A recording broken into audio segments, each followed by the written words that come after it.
नमस्कार, आप देख रहे हैं हिमाचल न्यूज। आइए जानते हैं आज के प्रमुख समाचार और दिन भर की बड़ी सुर्खियां।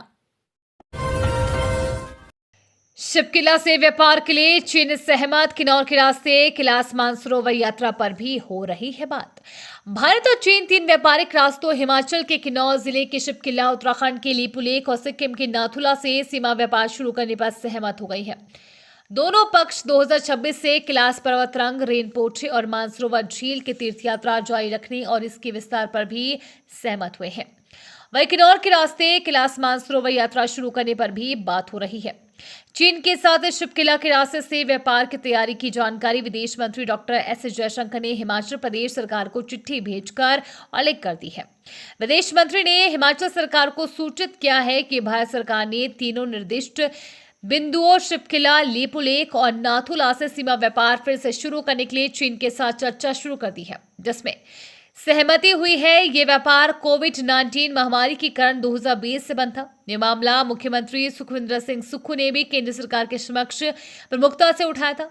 राज्य सरकार कानूनी औपचारिकताएं पूरी करने के लिए अब केंद्रीय वाणिज्य मंत्रालय से बात करेगी। चीन के साथ द्विपक्षीय वार्ता में राज्य के इन प्रमुख मुद्दों को प्राथमिकता देने के लिए मुख्यमंत्री सुक्खू ने केंद्र सरकार का आभार व्यक्त किया है। आरोपी के पति ने 29 करोड़ देवेंद्र भाई की फर्म में किए निवेश, चार्जशीट में खुलासा। बहुचर्चित छात्रवृत्ति घोटाले में सीबीआई जांच में बड़ा खुलासा हुआ है। धन शोधन मामले के मुख्य आरोपी अरविंद रास्टा की पत्नी बबीता रास्टा ने आपराधिक तरीके से प्राप्त 29.11 करोड़ रुपए शराब कंपनी, होटल फर्म और साझेदारों में निवेश किए हैं। सीबीआई कोर्ट शिमला में दाखिल चार्जशीट में ये जानकारी सामने आई है। सीबीआई ने मामले में ASAMS एजुकेशन ग्रुप के साझेदार राजदीप सिंह और ITFT कर्मी कृष्ण कुमार को भी आरोपी बनाया है। वहीं सीबीआई की विशेष अदालत ने अरविंद रास्टा, बबीता रास्टा, बानो देवी, अविनाश रास्टा सहित रानी के बैंक खाते और FD को डीफ्रीज करने की मांग को खारिज कर दिया है। मकान बनाने को पक्की जगह, भूवैज्ञानिक की रिपोर्ट अनिवार्य, हिमाचल में सख्त होंगे नियम। हिमाचल प्रदेश में बनने वाले भवनों के लिए नियम और सख्त होंगे। मकान बनाने के लिए पक्की जमीन और जियोलिस्टिक की रिपोर्ट अनिवार्य होगी। आपदा को लेकर गठित कैबिनेट सब कमेटी ने सरकार को अपनी रिपोर्ट सौंप दी है। इसमें सब कमेटी ने ये सिफारिश की है कि अब ये रिपोर्ट आगामी कैबिनेट की बैठक में रखी जाएगी। हिमाचल के जिला मंडी, कुल्लू, ऊना और शिमला में प्राकृतिक आपदा ने इस बार भारी तबाही मचाई है। इससे जानमाल के अलावा लोगों और सरकार को करोड़ रुपए का नुकसान हुआ है। अब तक सरकार 2347 करोड़ रुपए के नुकसान का आकलन कर चुकी है।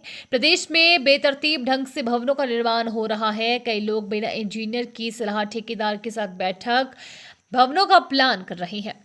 मर्जी से भवनों के कॉलम खड़े किए जा रहे हैं। इसमें ना तो ये देखा जा रहा है कि कॉलम की दूरी कितनी होनी चाहिए, सरिया और सीमेंट किस तरह से इस्तेमाल किया जा सकता है। ऐसे भवनों को खतरा रहता है। हिमाचल में आफत बनी बारिश, स्कूल की दीवारें तोड़कर कमरे में घुसा मलबा, शिक्षकों ने भागकर बचाई जान। हिमाचल प्रदेश में मूसलाधार बारिश लोगों के लिए एक बड़ी समस्या बन गई है। शायद ही कोई ऐसा क्षेत्र बचा होगा जहां बारिश से नुकसान न हुआ हो। लगातार बारिश के कारण कई जिलों में स्कूलों की छुट्टी कर दी गई है, लेकिन शिक्षकों को स्कूल में रहना पड़ रहा है। इसी बीच ऊना जिले में आज एक बड़ा हादसा होते होते बच गया। ऊना जिले के अबादा बराना प्राइमरी स्कूल में बड़ा हादसा होते होते टल गया। स्कूल के पीछे अचानक भूस्खलन हुआ, जिससे मलबा स्कूल के अंदर घुस गया। उस समय स्कूल के अंदर 4 शिक्षक मौजूद थे। भूस्खलन का मलबा स्कूल की दीवारों को तोड़कर कमरे में भर गया। शिक्षकों ने जैसे तैसे अपनी जान बचाई और स्कूल से बाहर भागे। स्कूल में बच्चों के लिए छुट्टी थी, वरना एक बड़ा हादसा हो सकता था।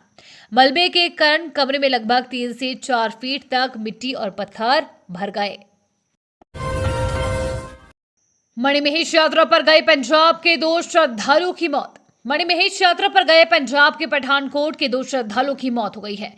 दोनों श्रद्धालुओं के शवों को भरमौर लाया जा रहा है। ऑक्सीजन की कमी के कारण दोनों श्रद्धालुओं की मौत हुई है। जानकारी के मुताबिक बीती रात कमलकुंड से रेस्क्यू किए गए पठानकोट के जिला सुजानपुर के अमन ने गौरीकुंड में दम तोड़ दिया। वहीं दूसरे श्रद्धालु पठानकोट के रोहित की मौत कुगती ट्रैक पर हुई है। शव को माउंट ट्रेनिंग व एनडीआरएफ की टीम की ओर से भरमौर लाया गया। घटना की पुष्टि एडीएम भरमौर कुलबीर सिंह राणा ने की है। उन्होंने कहा है कि पिछले कल से ही मणिमहेश यात्रा पर अस्थायी रूप से रोक लगा दी गई है। श्रद्धालु से सुरक्षा की दृष्टि के मद्देनजर सुरक्षित स्थानों पर ही रुकने के लिए कह दिया गया है। इसके अतिरिक्त पठानकोट भरमौर नेशनल हाईवे कल सुई जांगी और दुर्गेठी में बंद है। इससे वाहनों की आवाजाही भी पूरी तरह से ठप है। मणिमहेश से जाने वाले सभी श्रद्धालुओं से सुरक्षित स्थानों पर रुकने की अपील प्रशासन की ओर से की गई है। जब तक मौसम में सुधार नहीं होता है, यात्रा पर अस्थायी रूप से रोक लगा दी गई है।